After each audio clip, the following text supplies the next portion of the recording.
Hello बच्चों, कैसे हैं आप सभी। आशा करता हूँ आप सभी स्वस्थ होंगे, मस्त होंगे और अच्छे होंगे। मैं रूपम सर आप सभी बच्चों का स्वागत करता हूँ ध्यानम ऑनलाइन क्लास में।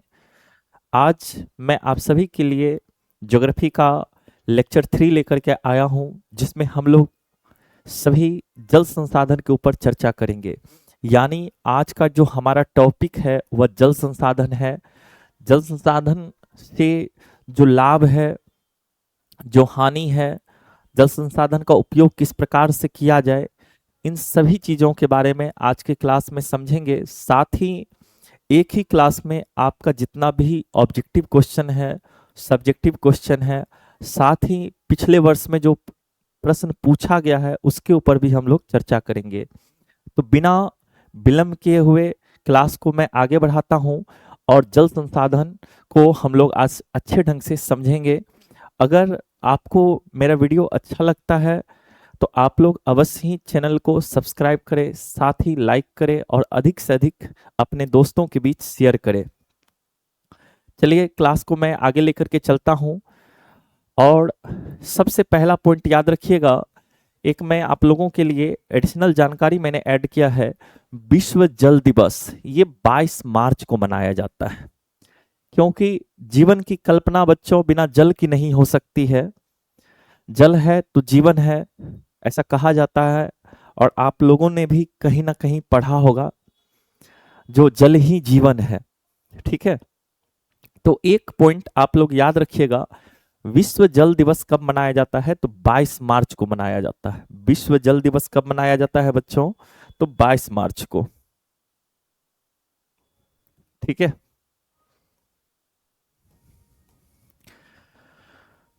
और आगे चलते हैं। सबसे पहले जल संसाधन। जल एक अद्वितीय और महत्वपूर्ण पदार्थ है। जल क्या है? एक अद्वितीय और महत्वपूर्ण पदार्थ है, जिसके बारे में कई रोचक तथ्य भी हैं। जैसा कि हम सभी जानते हैं, यह 3 रूपों में पाया जाता है। ठोस के रूप में, तरल के रूप में और गैस के रूप में। यानी जल जो है मूलतः 3 रूपों में हमारे यहाँ होता है। एक ठोस के रूप में, दूसरा तरल के रूप में, तीसरा गैस के रूप में। हमारे वायुमंडल में इसी 3 फॉर्म में जो है जल अवस्थित है, जल जो है स्थित है इसी तीनों रूप में। और याद रखिएगा एक एडिशनल जानकारी, विश्व की लगभग सभी सभ्यताओं का विकास नदी घाटी में ही हुआ है। यानी विश्व में जितनी भी सभ्यता है बच्चों, उसकी शुरुआत आप देखिएगा किसी न किसी नदी के तट पर ही हुआ है। आप जैसे कहीं ना कहीं सिंधु सभ्यता के बारे में सुने होंगे, तो देखिएगा सिंधु सभ्यता भी जो है वह सिंधु नदी के तट यानी किनारे में जो है प्रारंभ हुआ था। और सिंधु सभ्यता को आप आगे की कक्षा में पढ़िएगा। ठीक है, इसके बारे में विशेष जानकारी ये हमारे टॉपिक में नहीं है, लेकिन मैं ये समझाना का प्रयास करता हूँ, जो अगर किसी भी सभ्यता का आप वर्णन कीजिएगा तो वह किसी न किसी नदी के बगल में ही जो है प्रारंभ हुआ है। ये मैं जल की महत्व को समझाने का प्रयास कर रहा हूं, जल कितना अधिक महत्वपूर्ण है हमारे लिए। पृथ्वी की सतह का 3/4 याद रखिएगा। मैंने यहाँ पे थोड़ा सा जिस वर्ड को कलर किया है ये आपके लिए इंपॉर्टेंट है ऑब्जेक्टिव की दृष्टिकोण से।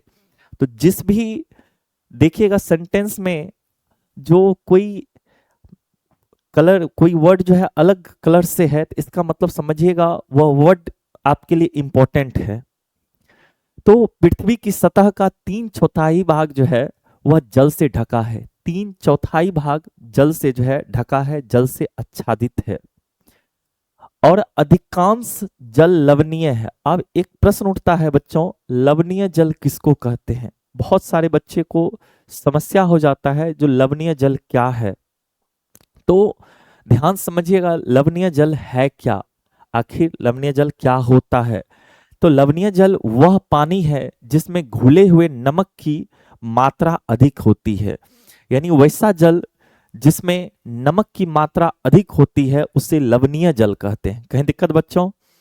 अगर कोई दिक्कत हो तो आप कमेंट कीजिएगा, मैं आपके कमेंट को पढ़ूंगा और अगले वीडियो में जरूर मैं उसे बताने का प्रयास करूंगा। तो लवणीय जल क्या है? जिस जल में नमक की मात्रा अधिक हो वह याद रखिएगा लवणीय जल कहलाता है। और स्वच्छ जल सतही अपवाह और भूमिगत जल के स्रोतों से जो है प्राप्त होते हैं।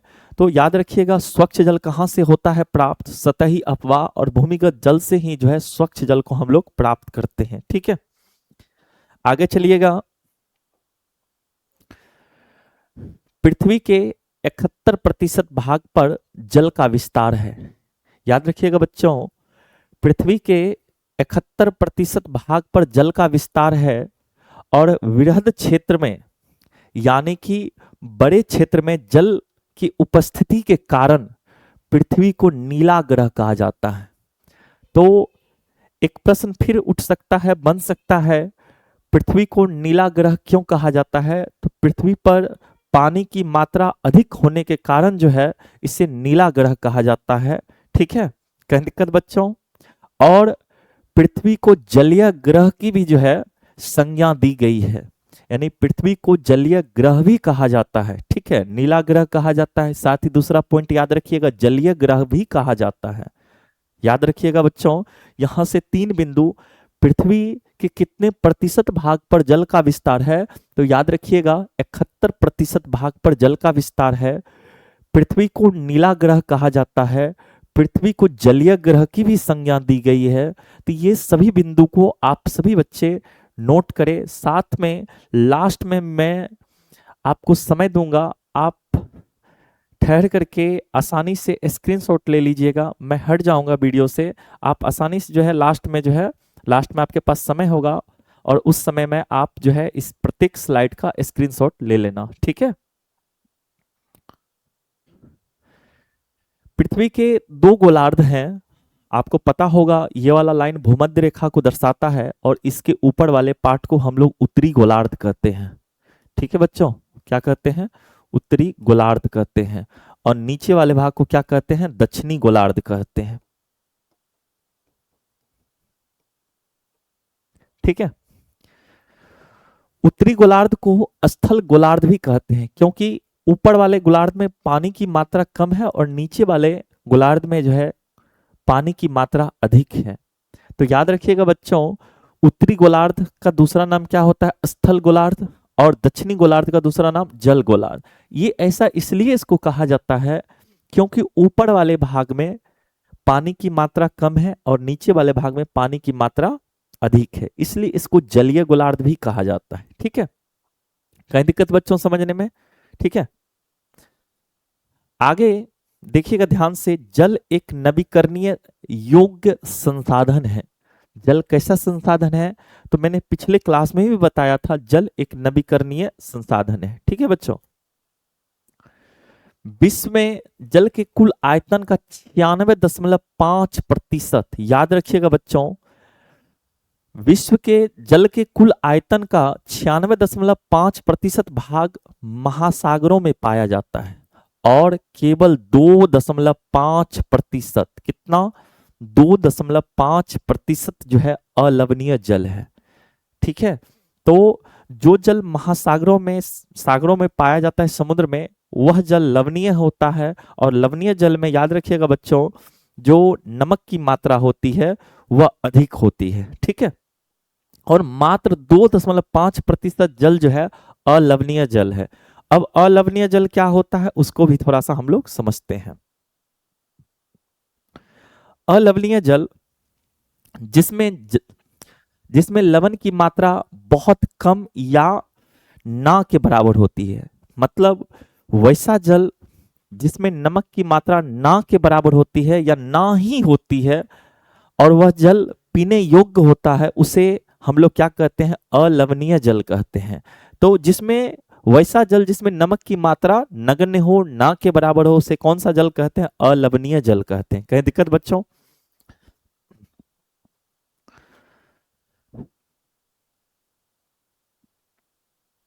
ध्यान से देखिएगा,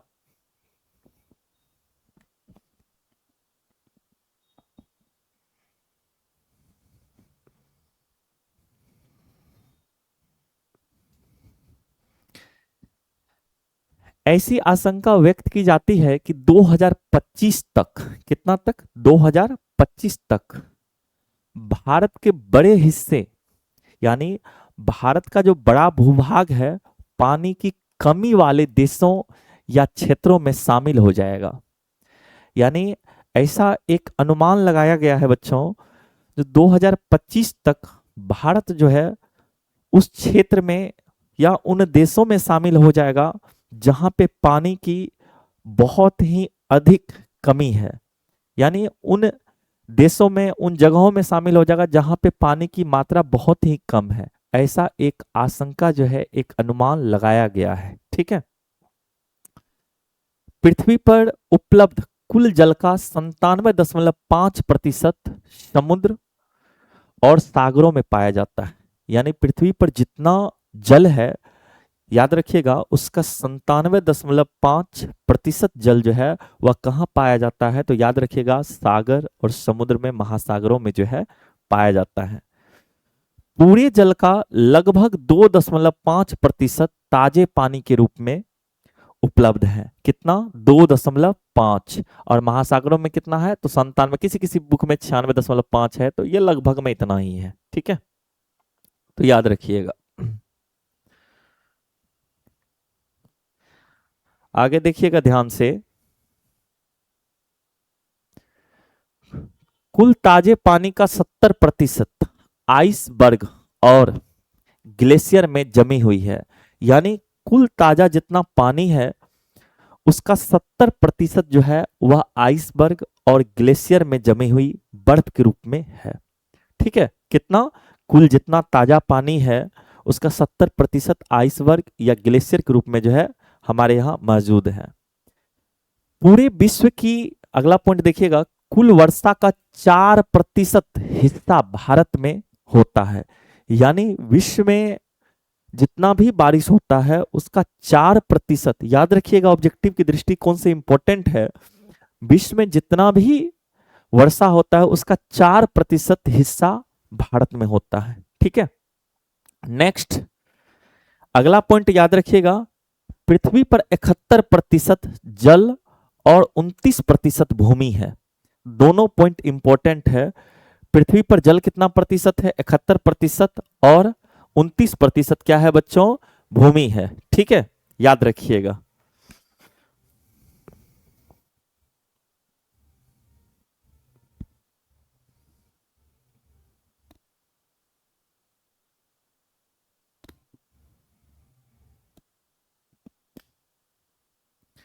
आगे देखिएगा बच्चों,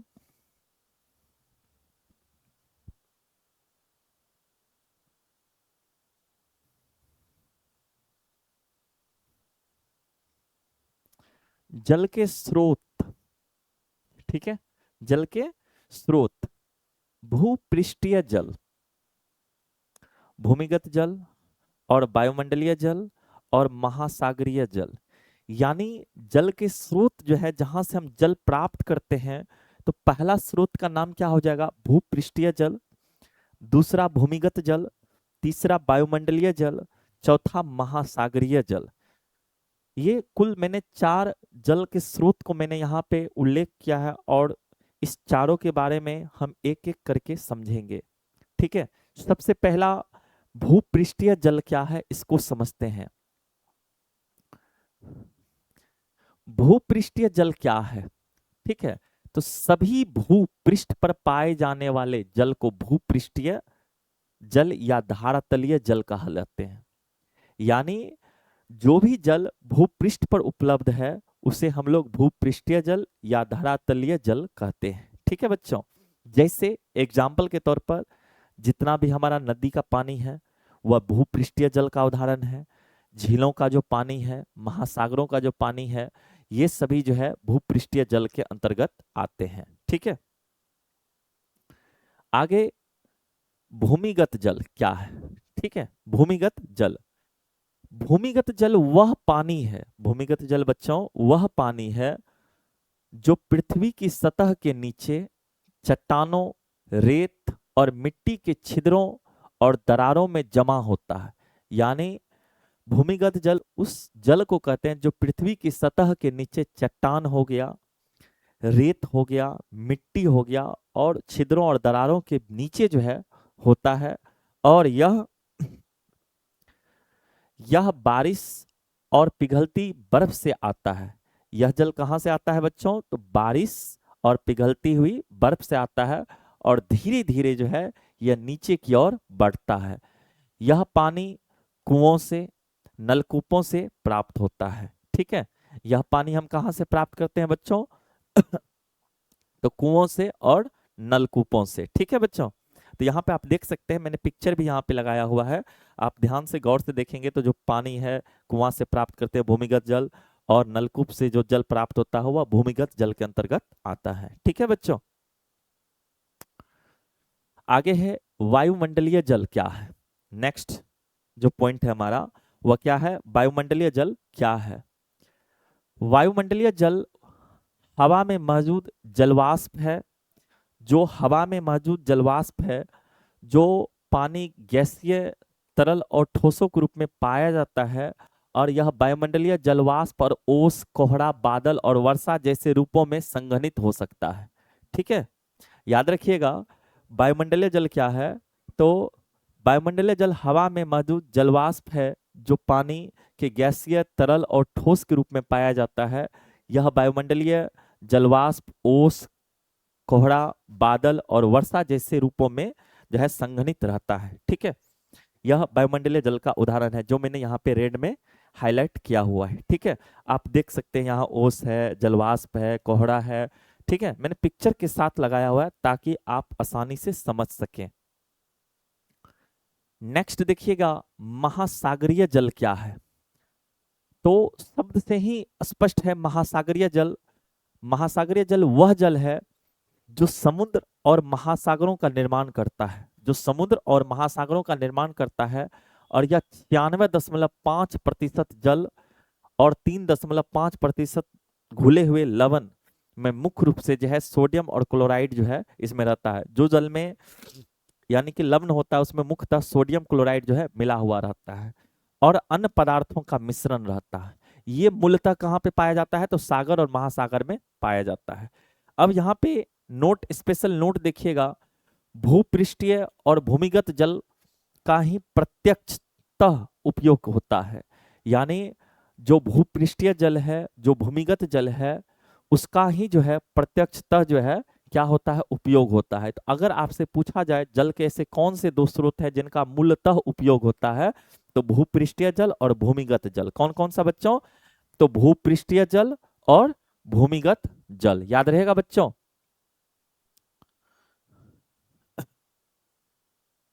जल संसाधन का वितरण, ध्यान से देखिएगा, जल संसाधन का वितरण किस प्रकार? वितरण का मतलब होता है किस प्रकार से कितना भाग जल का कहाँ पे उपयोग हो रहा है। यानी अगर आप वितरण का मतलब नहीं समझ रहे हैं तो समझिए जल का कितना हिस्सा किस जगह प्रयोग हो रहा है उसी को जल का वितरण कहते हैं, यानी जल का बंटवारा। ठीक है, विश्व स्तर पर जल के वितरण को देखा जाए तो पता चलता है कि अधिकांश जल दक्षिण गोलार्ध में ही है। यानी जब हम विश्व स्तर पर देखें तो जल का अधिकांश भाग दक्षिणी गोलार्ध में है।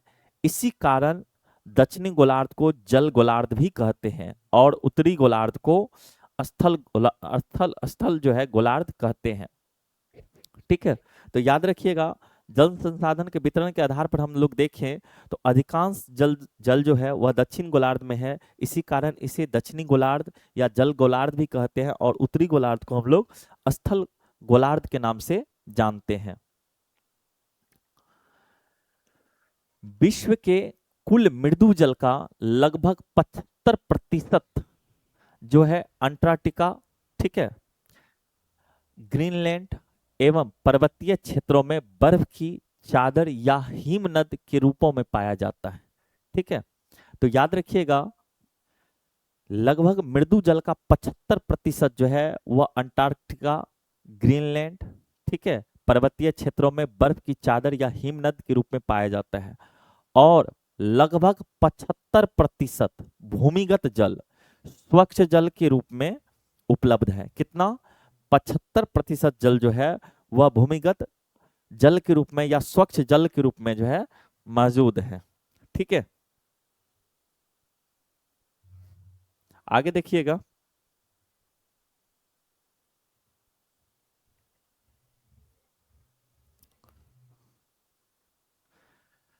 ब्रह्मपुत्र एवं गंगा विश्व की 10 बड़ी नदियों में से है।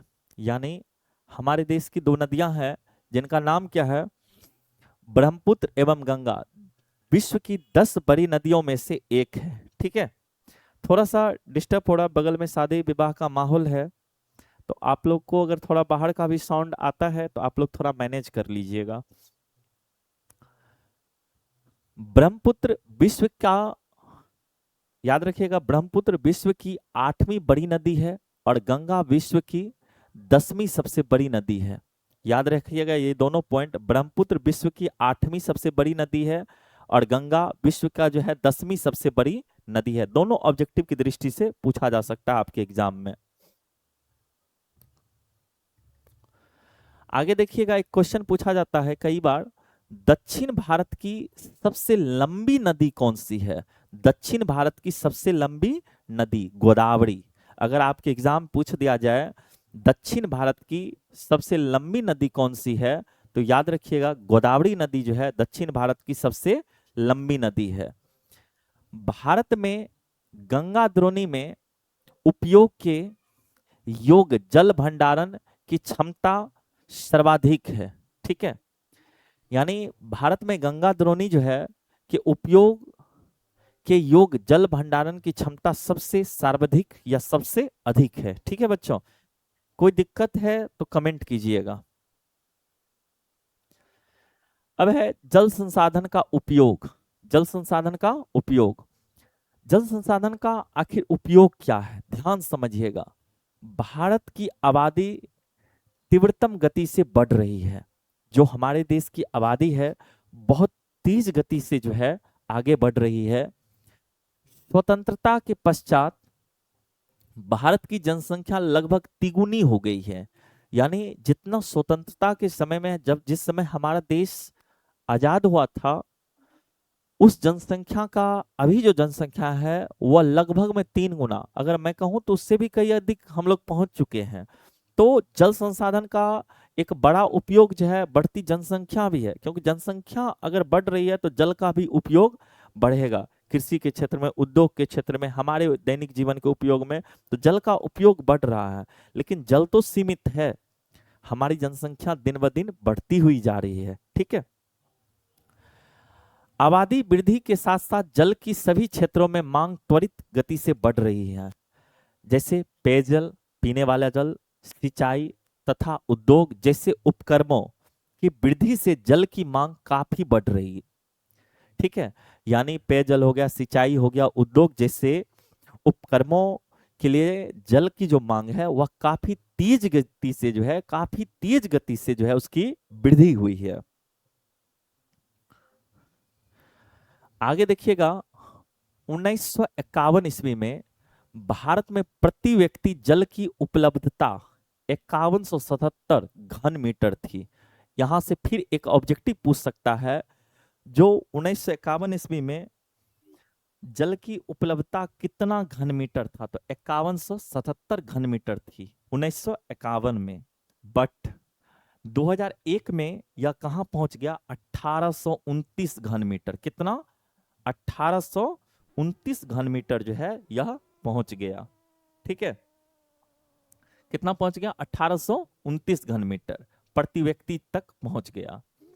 संभावना ऐसा व्यक्त किया जाता है 2025 ईस्वी तक पहुंचते पहुंचते प्रति व्यक्ति जल की उपलब्धता 1342 घन मीटर हो जाएगी, ऐसी संभावना व्यक्त की जा रही है।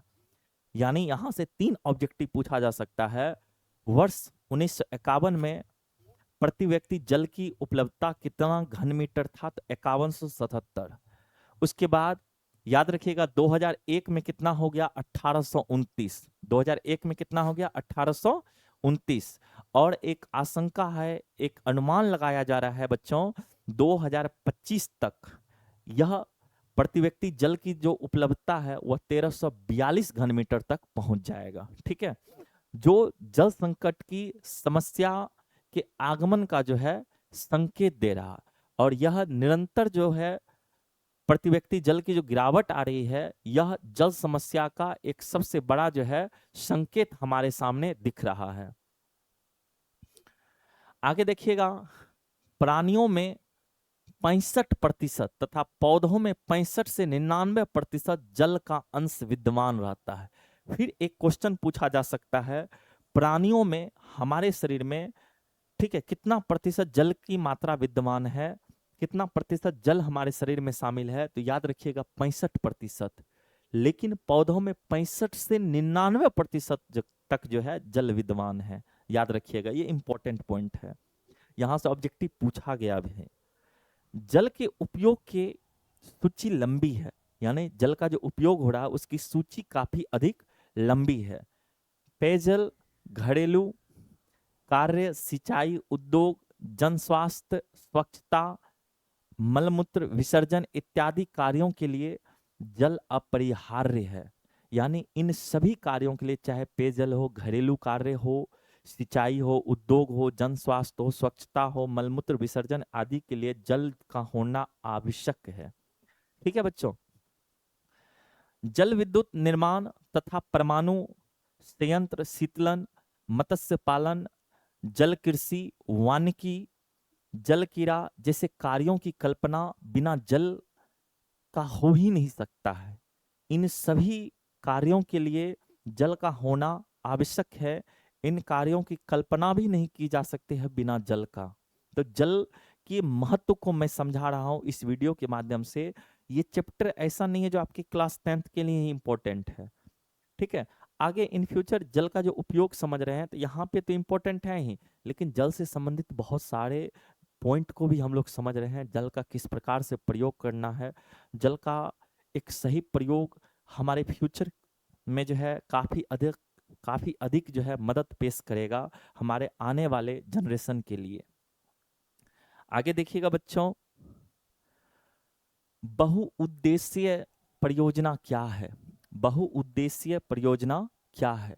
अगर आपसे आपके एग्जाम में पूछ दिया जाए जो बहुउद्देशीय परियोजना क्या है, ध्यान में रखिएगा, ऐसी परियोजना, ऐसी परियोजनाएं जिसका निर्माण एक साथ कई उद्देश्य की पूर्ति के लिए किया जाता है। यानी ध्यान समझिएगा, ऐसी परियोजना जिसका निर्माण एक साथ कई उद्देश्य की पूर्ति के लिए किया जाता है उसे बहुउद्देशीय परियोजना कहते हैं।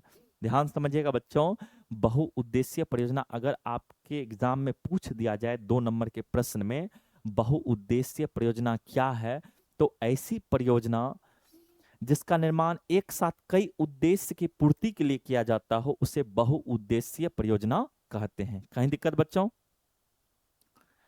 अब बहुउद्देशीय नदी घाटी परियोजना के उद्देश्य का मतलब किस पर्पस, यानी क्या सब बहुउद्देशीय नदी घाटी परियोजना का उद्देश्य क्या होता है, किन चीजों की पूर्ति करना होता है, ठीक है, किन किन चीजों के ऊपर जो है इन परियोजनाओं का ध्यान होता है। तो सबसे पहला जल विद्युत उत्पादन, यानी जल के मदद से जो है विद्युत का उत्पादन करना। दूसरा याद रखिएगा बच्चों सिंचाई, दूसरा क्या याद रखिएगा? सिंचाई, ठीक है। तीसरा घरेलू व औद्योगिक जल की आपूर्ति। ये सभी बहुउद्देशीय नदी घाटी परियोजना के उद्देश्य होते हैं। पहला जल विद्युत उत्पादन, दूसरा सिंचाई, तीसरा घरेलू व औद्योगिक जल आपूर्ति, चौथा नौचालन व पर्यटन, ठीक है, चौथा नौचालन या पर्यटन, पांचवा बाढ़ नियंत्रण, पांचवा कौन सा उद्देश्य होता है? बाढ़ नियंत्रण। छठा मछली पालन, छठवां कौन सा होता है बच्चों? मछली पालन। सातवां सिंचाई के लिए नहरों का निर्माण करना, सिंचाई के लिए नहरों का निर्माण करना। और आठवां लास्ट पॉइंट, अकाल के समय सूखे क्षेत्रों में जल आपूर्ति करना, ठीक है। यानी अकाल के समय में जो क्षेत्र सूखा है वहां पे जल की आपूर्ति करना भी बहुउद्देशीय नदी घाटी परियोजना का जो है एक उद्देश्य माना जाता है।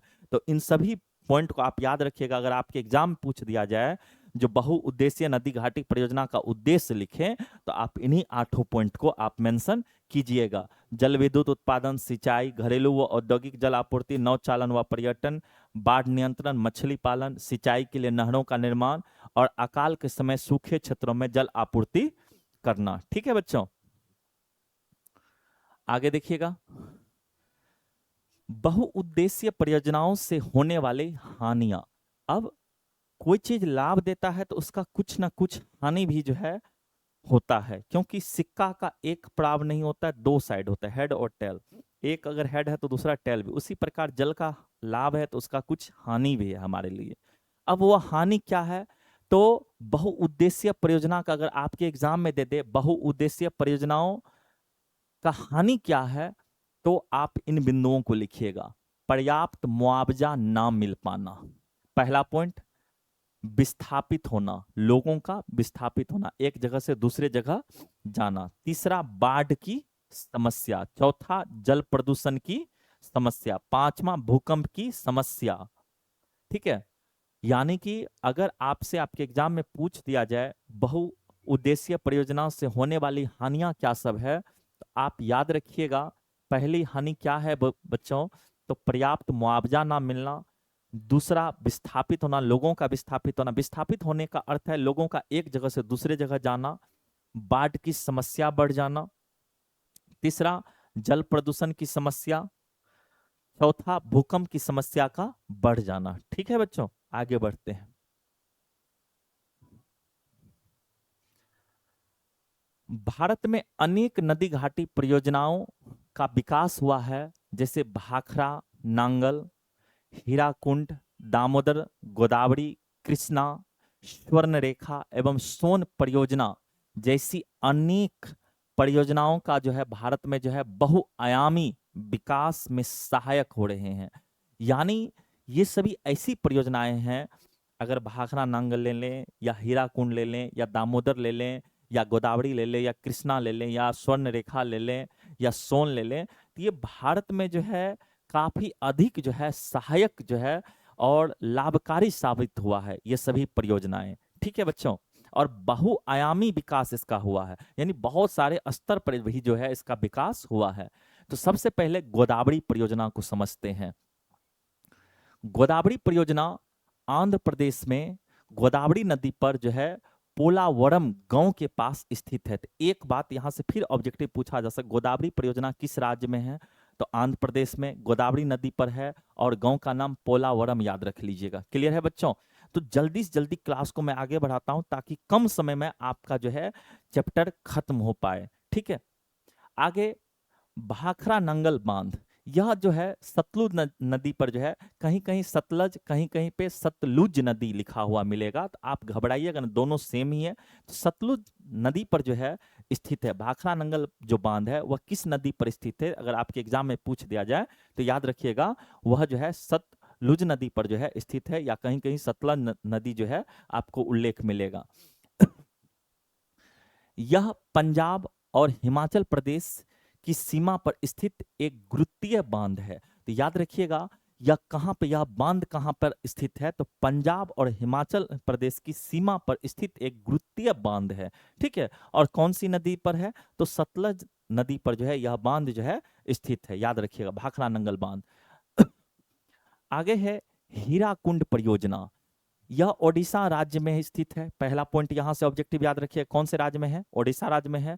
संबलपुर शहर के पास महानदी पर स्थित है। फिर एक ऑब्जेक्टिव, कौन से नदी पर है हीराकुंड परियोजना, तो याद रख लीजिएगा वह महानदी पर स्थित है। यह परियोजना किस पे स्थित है, तो महानदी पर स्थित है।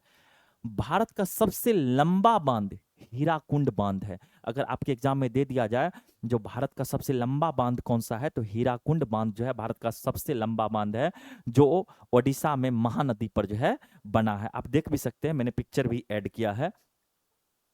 आगे है दामोदर घाटी परियोजना, मुख्य रूप से जो है झारखंड और पश्चिम बंगाल राज्यों में स्थित है। अगर आपसे आपके एग्जाम में पूछ दिया जाए जो दामोदर घाटी परियोजना जो है किस राज्य से संबंधित है, तो झारखंड और पश्चिम बंगाल राज्य में स्थित है। यह दामोदर नदी पर आधारित भारत की पहली बहुउद्देशीय नदी घाटी परियोजना है।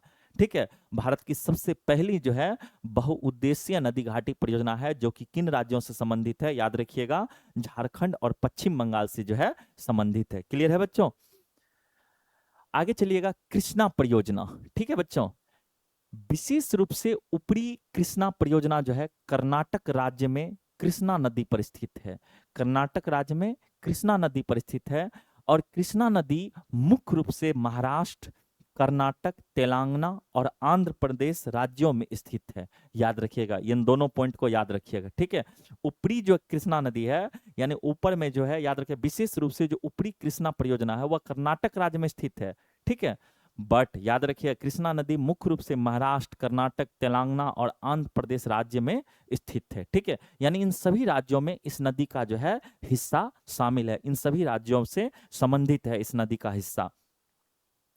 आगे देखिएगा, देश को विकास के रास्ते पर ले जाने वाले उक्त परियोजनाओं को जो है प्रथम प्रधानमंत्री, यानी देश को विकास के रास्ते पर ले जाने वाले उक्त परियोजनाओं को प्रथम प्रधानमंत्री, जो उस समय थे, पंडित जवाहरलाल नेहरू ने गर्व से आधुनिक भारत की मंदिर जो है कहा। यानी अगर आपसे आपके एग्जाम पूछ दे आधुनिक भारत का मंदिर किसने कहा था, तो याद रखिएगा पंडित जवाहरलाल नेहरू ने कहा था। यानी नदी परियोजना को किसने जो है आधुनिक भारत का मंदिर कहा था, तो याद रखिएगा किसने कहा था बच्चों, तो पंडित जवाहरलाल नेहरू ने गर्व से यह बात कही थी। ठीक है, आगे देखिएगा, नर्मदा बचाओ आंदोलन, इसका शॉर्ट नेम आप देखिएगा एनबीए। एनबीए यानी एन से नर्मदा, बी से बचाओ, ए से आंदोलन। ठीक है, यह आंदोलन 1985 में नर्मदा नदी पर बनाए जा रहे बड़े बांधों पर, विशेष रूप से सरदार सरोवर बांध के विरोध में शुरू हुआ था।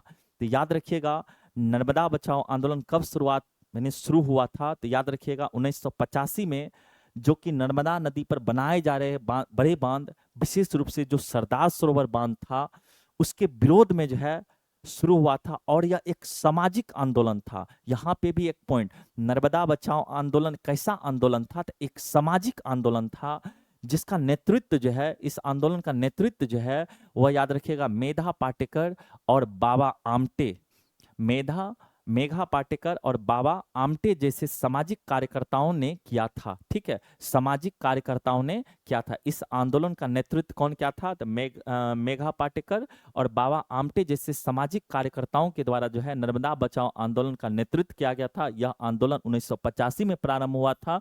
सरदार सरोवर बांध के विरुद्ध में जो है यह आंदोलन प्रारंभ हुआ था। ये सभी याद रखिए, जितना मैंने जो अलग कलर को हाईलाइट किया है, ये सभी आपके लिए ऑब्जेक्टिव बहुत ही इंपॉर्टेंट हो सकता है, मैं भी पूछ दे, इसलिए मेरे नज़र में ये सभी पॉइंट इंपॉर्टेंट था, इसलिए मैंने इसको थोड़ा सा अलग जो है कलर लेकर के मैंने हाईलाइट किया हुआ है। ठीक है, अब है आगे देखिएगा, इसका मुख्य उद्देश्य बांधों से प्रभावित लाखों लोगों के लिए उचित पुनर्वास और मुआवजे की मांग करना है, क्योंकि ये बांध हजारों लोगों को जो है विस्थापित कर देते हैं और पर्यावरण पर जो है विनाशकारी प्रभाव डालते हैं।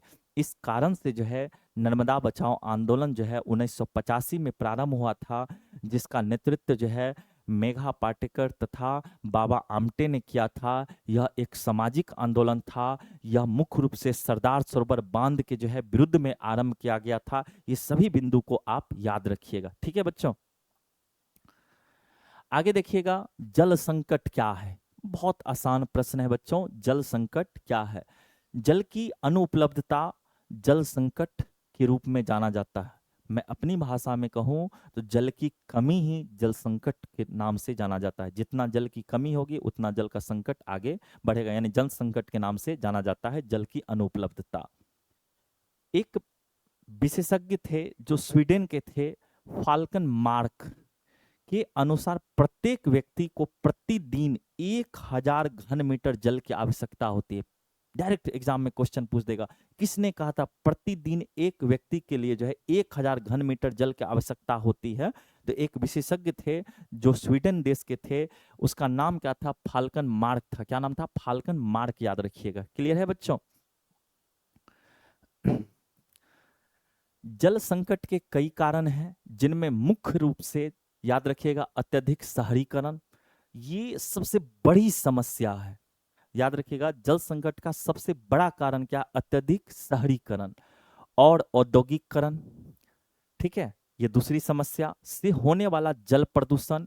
अत्यधिक शहरीकरण और औद्योगिकरण से क्या होता है? तो जल प्रदूषण की समस्या बढ़ता है, आगे बढ़ता है। ठीक है, कृषि में अकुशलता की पद्धतियां, ये भी जल समस्या को आगे बढ़ाता है। जल संकट के कारण के लिस्ट में यह भी शामिल होता है।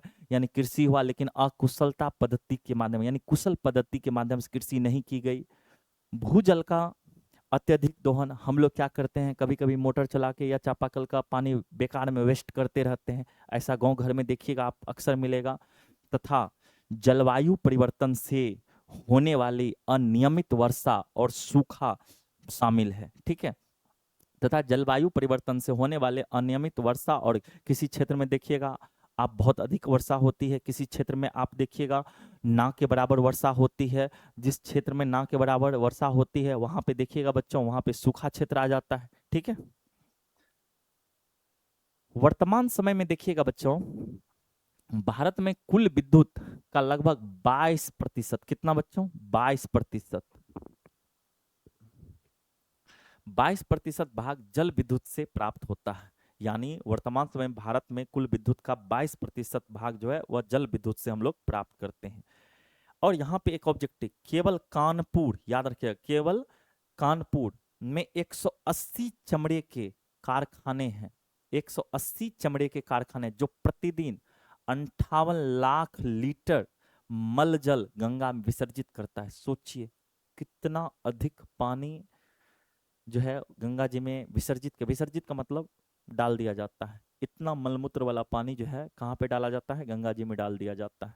58 लाख लीटर पानी, ठीक है, प्रतिदिन, एक दिन में, सोचिए आप। ठीक है, आगे देखिएगा, जल संरक्षण एवं प्रबंधन की आवश्यकता, यानी क्यों हम लोगों को जल का संरक्षण करना चाहिए, प्रबंधन करना चाहिए, क्या आवश्यकता है, उसको समझते हैं। तो जल संसाधन एक दुर्लभता या संकट निवारण हेतु सरकार ने सितंबर 1987, फिर यहां से एक ऑब्जेक्टिव, जल संकट के निवारण का मतलब होता है दूर करने के लिए, सितंबर 1987 में राष्ट्रीय जल नीति को स्वीकृत किया। यहां से डायरेक्ट एक क्वेश्चन पूछ सकता है, राष्ट्रीय जल नीति को स्वीकृति कब मिली थी? तो 1987, सितंबर 1987। ठीक है, इसे संशोधित कर, और इस नीति को संशोधित कर ठीक ठाक कर राष्ट्रीय जल नीति को 2002 के रूप में जो है 2002 में जो है प्रस्तुत किया गया था। 2002 में जो है याद रखिएगा प्रस्तुत किया गया था। इसके अंतर्गत सरकार ने जल संरक्षण निम्न सिद्धांतों को ध्यान में रखकर जो है योजनाओं को जो है निर्मित किया था। अब ध्यान से देखिएगा, इस नीति को, इस राष्ट्रीय जल नीति को 2002 में संशोधित कर जो है प्रस्तुत किया गया था, और इसके अंतर्गत सरकार ने जल संरक्षण के निम्न सिद्धांतों में ध्यान में रख करके जो है योजनाओं को निर्मित किया और जल की उपलब्धता को बनाए रखने की कोशिश की। ठीक है, पहला इसमें कौन सा था? तो जल की जो यह नीति बना था, इस नीति में 3 चीजों का उल्लेख मूल रूप से हुआ था। जल की उपलब्धता को बनाए रखना, जल को प्रदूषित होने से बचाना, तीसरा प्रदूषित जल को स्वच्छ कर उसका पुनर्चक्रण करना। जो जल प्रदूषित हो गया है उसे पुनः चक्रण करके जो है स्वच्छ जल में जो है क्या कर दिया जाए? तब्दील कर दिया जाए, बदल दिया जाए। ठीक है बच्चों, कहीं दिक्कत समझने में? आगे चले। शहरीकरण, भवन निर्माण, याद रखिएगा रेल मार्ग तथा सड़क पक्कीकरण भूमि जल पुनर्पूर्ति के बाधक तत्व हैं। यानी जल का अगर हम लोग चाहें जल को पुनः चक्रण करके वापस लाने के लिए, तो उसका मुख्य बाधक जो तत्व है वह याद रखिएगा शहरीकरण है, भवन निर्माण है, ठीक है, रेल मार्ग है, सड़क का पक्कीकरण है। ये सभी जल चक्रण को जो है क्या है? रोकता है। इन कारण से ये सभी चीज के बनने से जो हम लोग चाहेंगे जल का जो है प्रोसेस करके जो है रिसाइकल करके जल को लेके आ जाएं, स्वच्छ जल के रूप में तब्दील कर दें, तो ये सभी जो है उसके एक बाधक तत्व है। इसके कारण जो है हम जल को स्वच्छ पुनः जो है रिसाइकल नहीं कर पाते हैं। ठीक है, आगे देखिएगा, जल संभर प्रबंधन क्या होता है? जल संभर प्रबंधन एक ऐसी प्रक्रिया है जिसके द्वारा एक विशेष क्षेत्र के जल संसाधनों को, जैसे वर्षा जल, ठीक है, सतही जल और भूमिगत जल को एकीकृत और अस्थायी रूप से प्रबंधित किया जाता है। इसका उद्देश्य मिट्टी और जल का संरक्षण करना होता है। इसका उद्देश्य क्या होता है बच्चों? तो मिट्टी और जल का संरक्षण करना होता है। जल संभर प्रबंधन का जैव मात्रा उत्पादन को बढ़ाना, परिस्थितिकी को संतुलन बनाए रखना और बाढ़ नियंत्रण जैसे उपायों को जो है अपनाकर सभी संसाधनों का सतत विकास सुनिश्चित करना।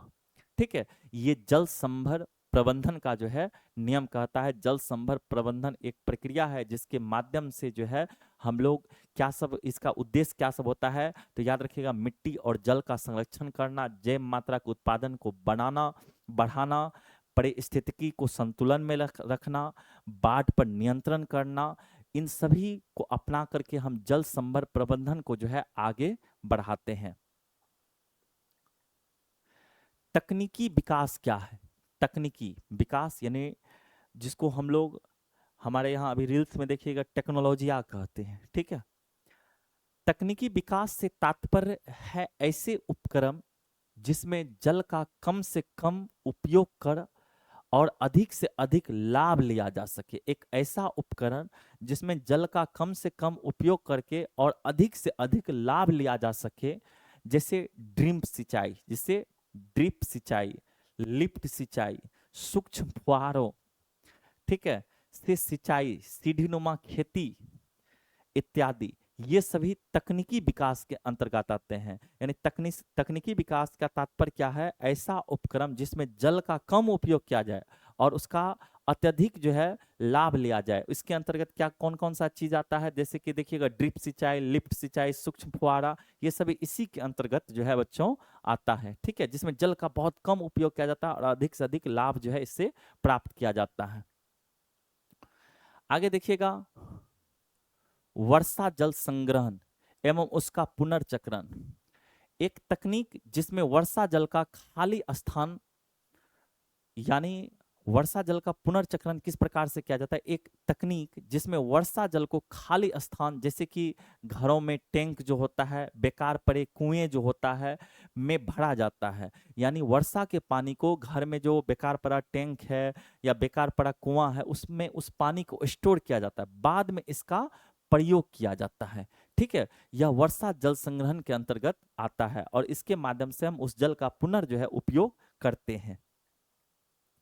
आगे देखिएगा, वर्षा जल संचयन, ठीक है, की विधियां। किस प्रकार से वर्षा जल का संचयन का मतलब होता है जमा करना, किस प्रकार से संचय करते हैं?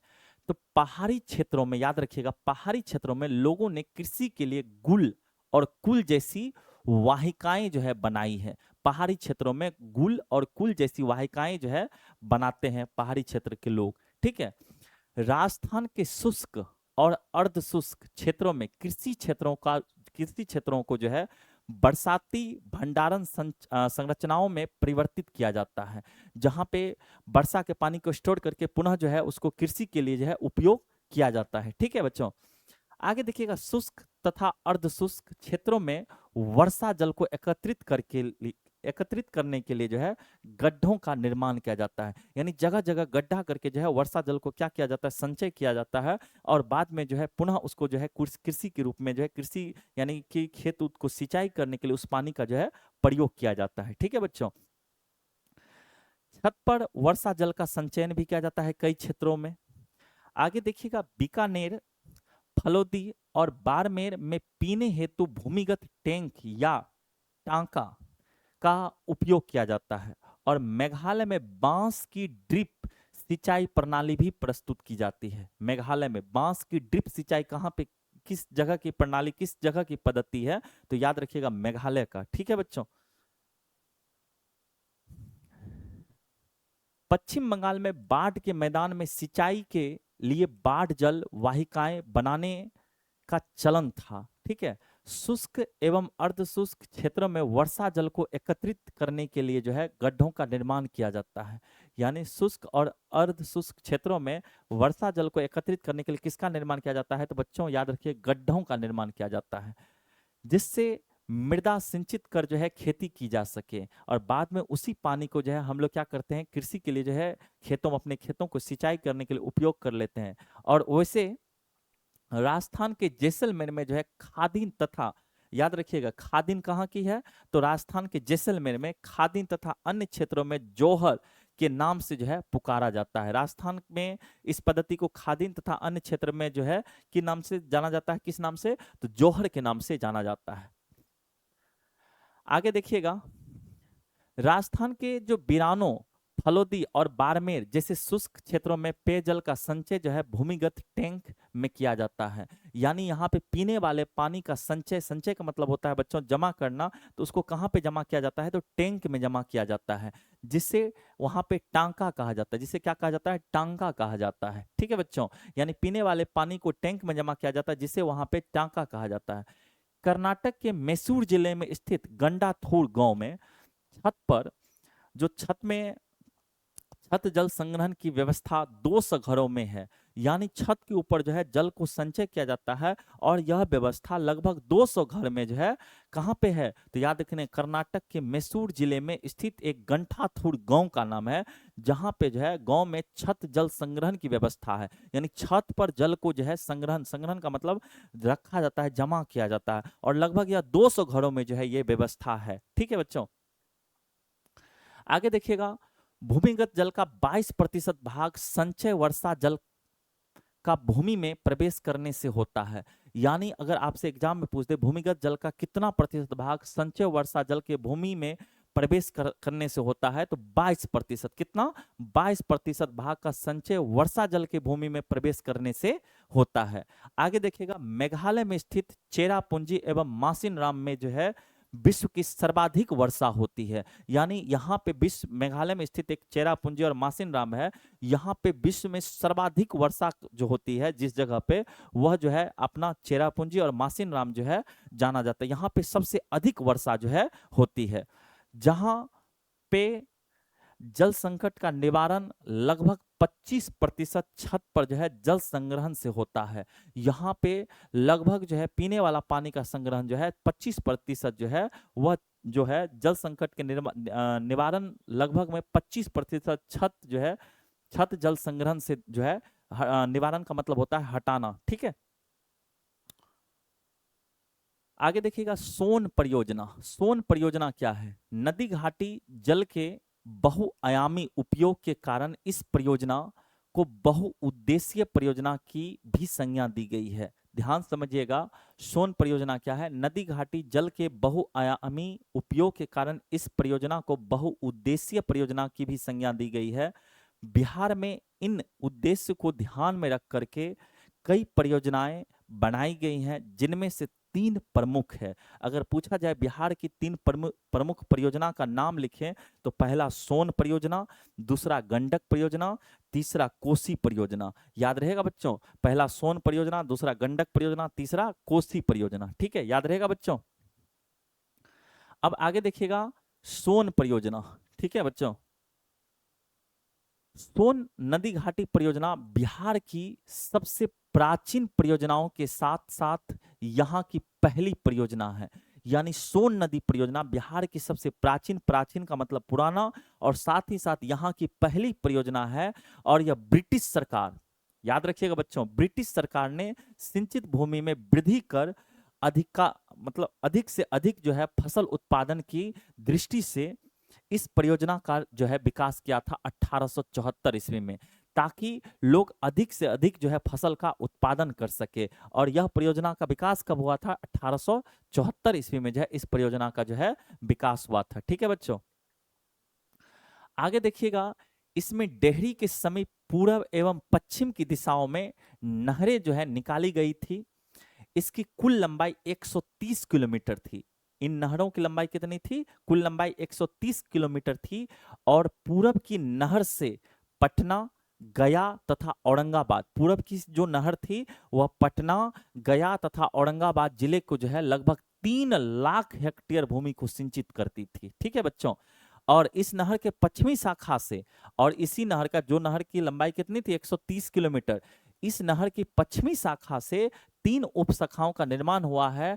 पहली शाखा भोजपुर तथा दूसरी शाखा बक्सर को सिंचित करती है, और तीसरी शाखा प्रभाव जो है चौसा क्षेत्र में है। इस प्रकार से ये त्रिशाखाएं रोहतास, बक्सर, भोजपुर की 3 जिलों को प्रभावित करती है, और सुविकसित रूप से यह नहर 3 लाख हेक्टेयर भूमि को सिंचित करती है।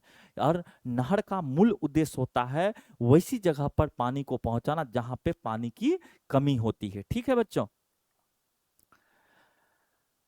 इस परियोजना के अंतर्गत जल विद्युत उत्पादन हेतु शक्ति गृह भी स्थापित किया गया था। और यहाँ पे इस परियोजना में जो है शक्ति गृह भी जो है पावर हाउस का भी जो है यहाँ पे स्टेबल किया गया था। और पश्चिमी नहर पर डेहरी के समीप, जो नहर का पश्चिमी हिस्सा था उसके डेहरी के समीप जो है शक्ति गृह की स्थापना की गई, जिससे लगभग 6.6 मेगावाट ऊर्जा जो है प्राप्त होता है। कितना? तो 6.6 मेगावाट जो है ऊर्जा यहां से हम लोग प्राप्त करते हैं। ठीक है बच्चों, आगे देखिएगा। बिहार विभाजन के पूर्व इंद्रपुरी जलाशय योजना कदवन जलाशय योजना के नाम से जानी जाती थी। हो सकता है एग्जाम में पूछ दे, बिहार विभाजन के पूर्व इंद्रपुरी जलाशय योजना किस नाम से जानी जाती थी? तो कदवन जलाशय योजना के नाम से जो है जानी जाती थी। ठीक है बच्चों, अब देखिए आपका ऑब्जेक्टिव क्वेश्चन आ गया है। तैयार रहिए ऑब्जेक्टिव के लिए। अगर हो सके तो आप कमेंट में अपना आंसर जो है दे सकते हैं। ठीक है बच्चों, तो लेट्स स्टार्ट। सबसे पहला प्रश्न है, वृहद क्षेत्र में जल की उपस्थिति के कारण पृथ्वी को कहते हैं। यानी वृहद क्षेत्र में जल की उपस्थिति के कारण पृथ्वी को कहते हैं, क्या कहते हैं? यह प्रश्न 2014-19 जो है पूछा गया। 19 में फर्स्ट शिफ्ट में और 19 सेकेंड शिफ्ट दोनों में पूछा गया है। ठीक है, उजला ग्रह, नीला ग्रह, नीला ग्रह, हरा ग्रह क्या कहा जाता है बच्चों? तो आप पहले कमेंट करें। ठीक है, देखते ही कमेंट में लिख दिए, ये नहीं जो बाद में आंसर देख करके आप कमेंट कीजिएगा। ठीक है, तो याद रखिएगा नीला ग्रह इसको कहा जाता है। ठीक है बच्चों, अगला प्रश्न देखिए।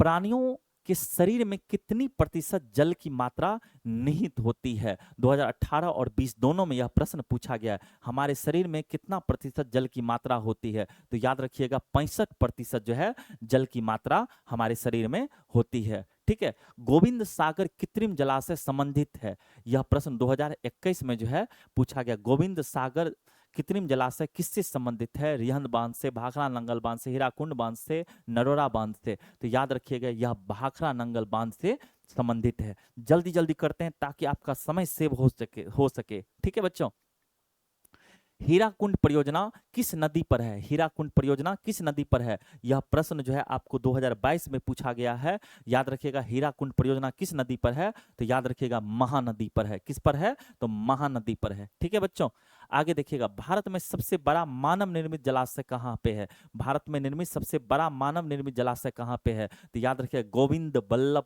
पंत सागर। गोविंद बल्लभ पंत सागर जो है यह सबसे बड़ा मानव निर्मित जो है जलाशय है। ठीक है, आगे देखिएगा। बिहार में अति जल दोहन से किस तत्व का संकेंद्रण बढ़ा है? 2018-22 दोनों में पूछा गया है। बिहार में अति दोहन से किस तत्व का जो है संकेंद्रण बढ़ा है? तो याद रखिएगा आर्सेनिक का जो है संकेंद्रण सबसे अधिक बढ़ा है। यह प्रश्न 2018 और 22 दोनों में पूछा गया है।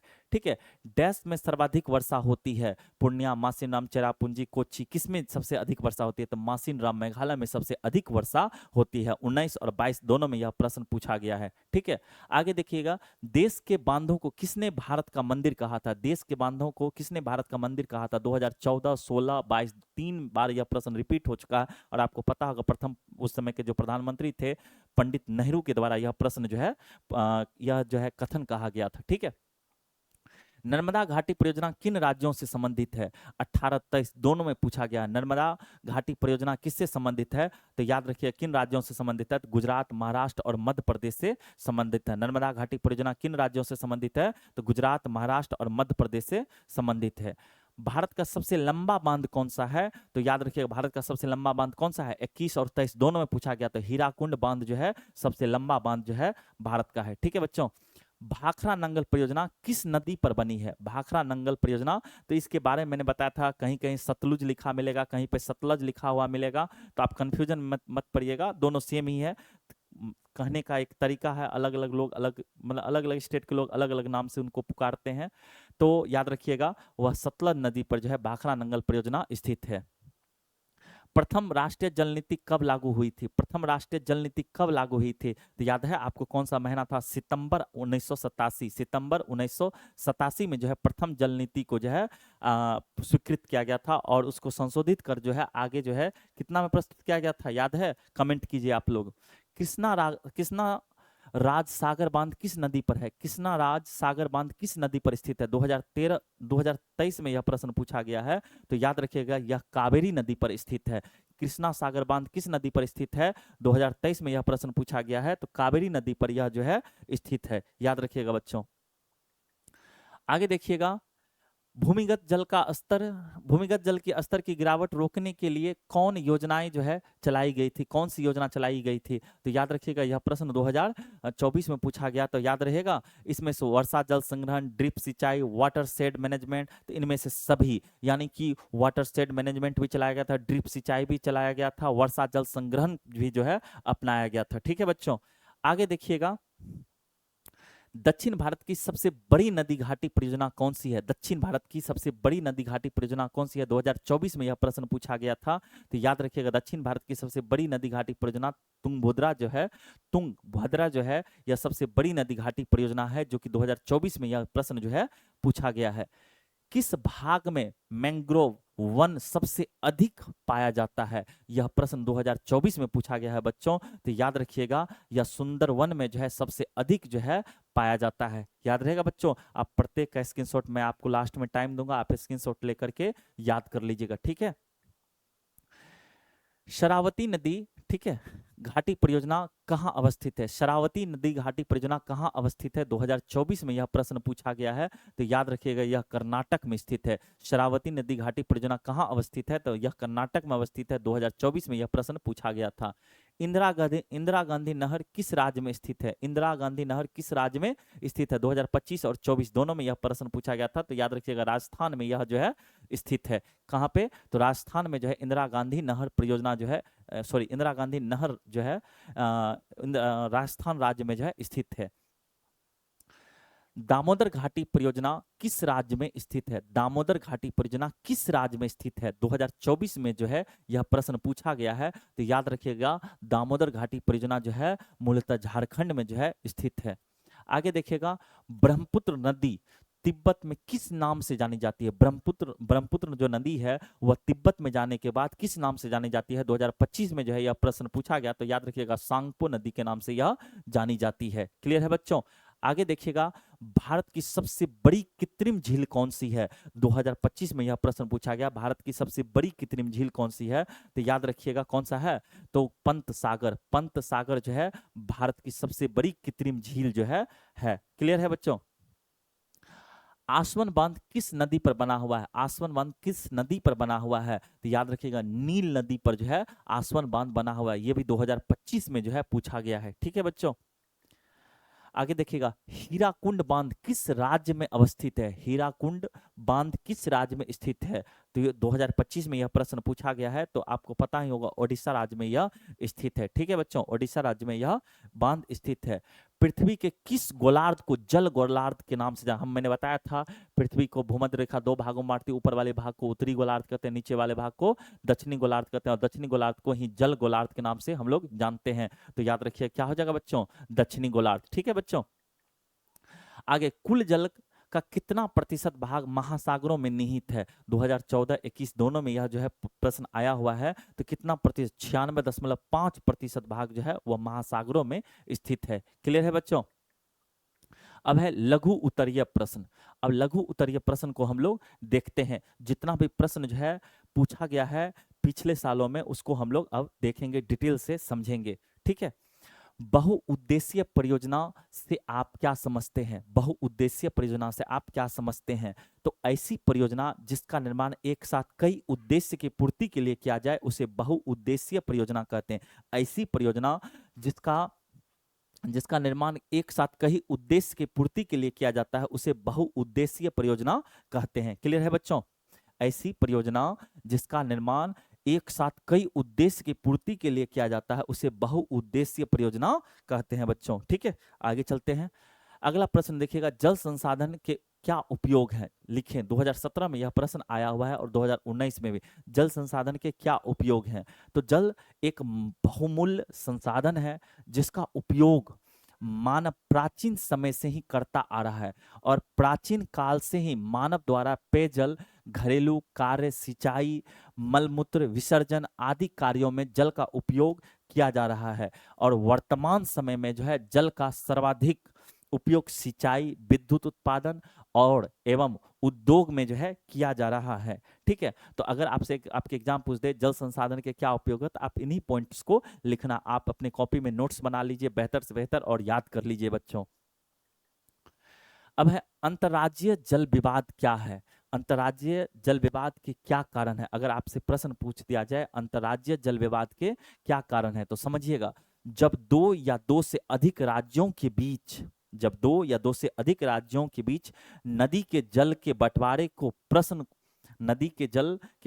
के प्रश्न को लेकर किसी भी प्रकार से विवाद उत्पन्न होता है तो उसे हम लोग अंतर्राज्यीय जल विवाद कहते हैं। यानी कोई दो राज्य के बीच अगर किसी के नदी के जल के उपयोग के लेकर अगर आपस में मतभेद है उसे ही अंतर्राज्यीय जल विवाद हम लोग कहते हैं बच्चों।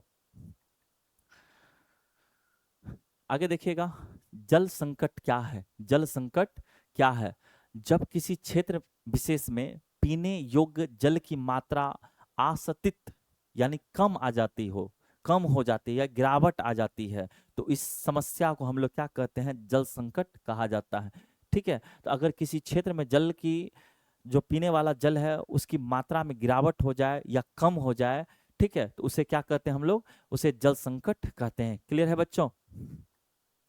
आगे देखिएगा, भारत की नदियों के प्रदूषण के कारणों का वर्णन कीजिए। 2013, 20 और 21 तीन लगातार साल में पूछा गया है, 13, 20 और 21। ठीक है, 3 बार यह प्रश्न जो है क्या हुआ? रिपीट हुआ है। ध्यान समझिएगा, भारत की नदियों के प्रदूषण के कारण का वर्णन। भारत में नदी प्रदूषण का क्या क्या कारण है? तो भारत की नदियों के प्रदूषण के कारण निम्नलिखित हैं। ठीक है, पहला, नगरों के कूड़ा करकट मल आदि का जो है निकटवर्ती नदियों तालाबों में गिराया जाना। हम लोग क्या करते हैं, अपने बगल उगल के नदी में जो है जो भी कूड़ा कचरा है अपने घर का जाकर के उसमें क्या करते हैं? फेंक देते हैं।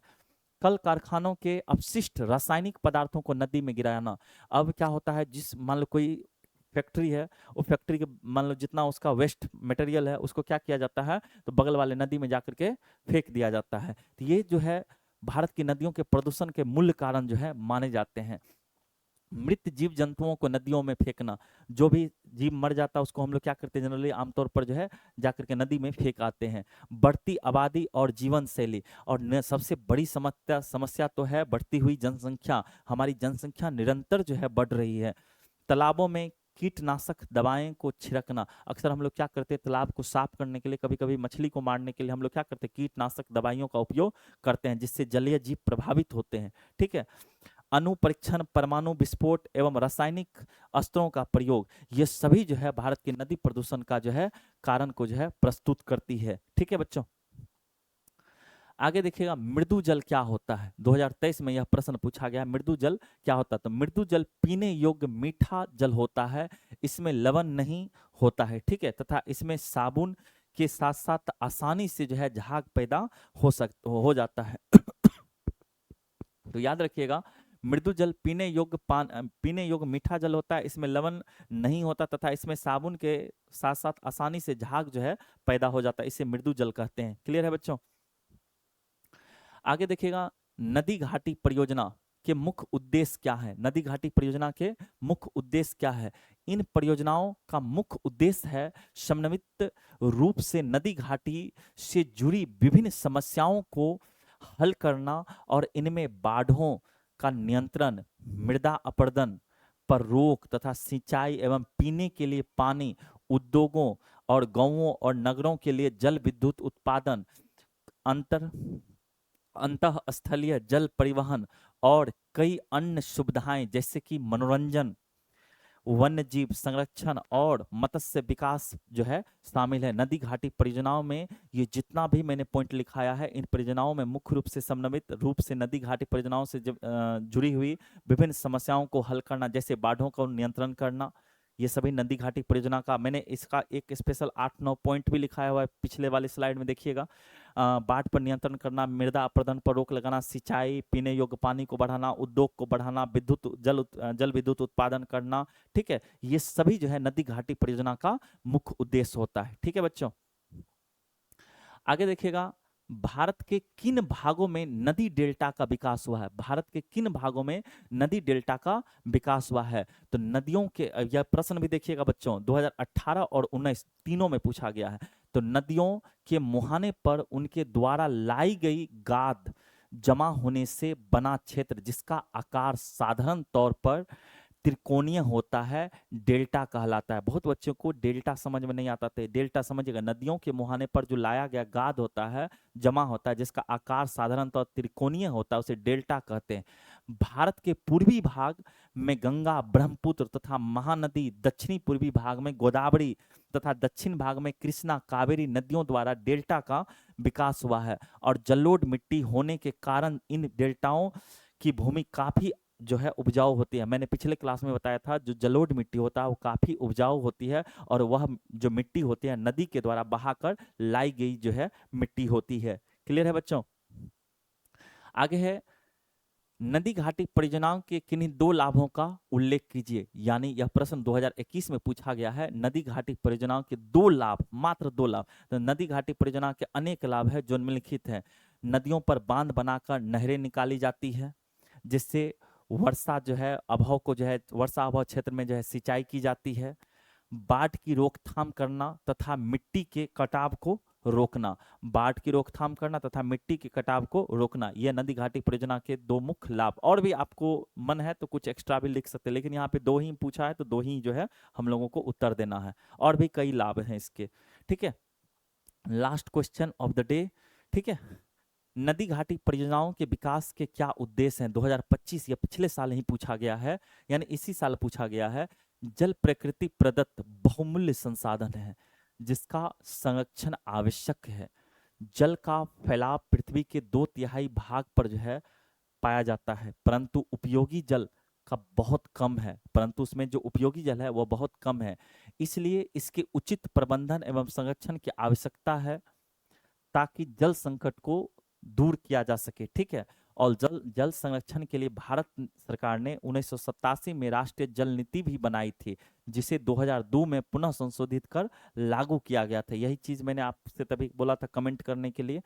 मानव को प्रकृति से अनेक उपहार मिले हैं, जिससे मानवीय जीवन की आवश्यकताएं पूरी होती है, इसलिए इनका संरक्षण आवश्यक है। ठीक है, इन संसाधनों में जल एक ऐसा संसाधन है जिसका फैलाव पृथ्वी के 2/3 भाग पर पाया जाता है, परंतु उपयोगी जल के बहुत कम है, परंतु उपयोगी जल बहुत कम है, इसलिए इसके उचित प्रबंध एवं संरक्षण की आवश्यकता है, ताकि जल संकट दूर हो सके। क्लियर है बच्चों? यहाँ तक आपको लिखना है। अगर आपसे प्रश्न पूछा जाए नदी घाटी परियोजनाओं के विकास के क्या उद्देश्य हैं, तो आपको यही चीज ऐड करना है, इन्हीं पॉइंट्स को लिखना है। अब आप लोग एक एक करके आसानी से स्क्रीनशॉट ले लीजिए। ठीक है, धीरे धीरे मैं स्लाइड को चेंज कर देता हूं शुरू से, ताकि आप आसानी से स्क्रीनशॉट ले सकें। ठीक है बच्चों, लेते चलिएगा, जल्दी जल्दी लीजिएगा स्क्रीनशॉट।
थैंक यू बच्चों, मिलते हैं अगले वीडियो में।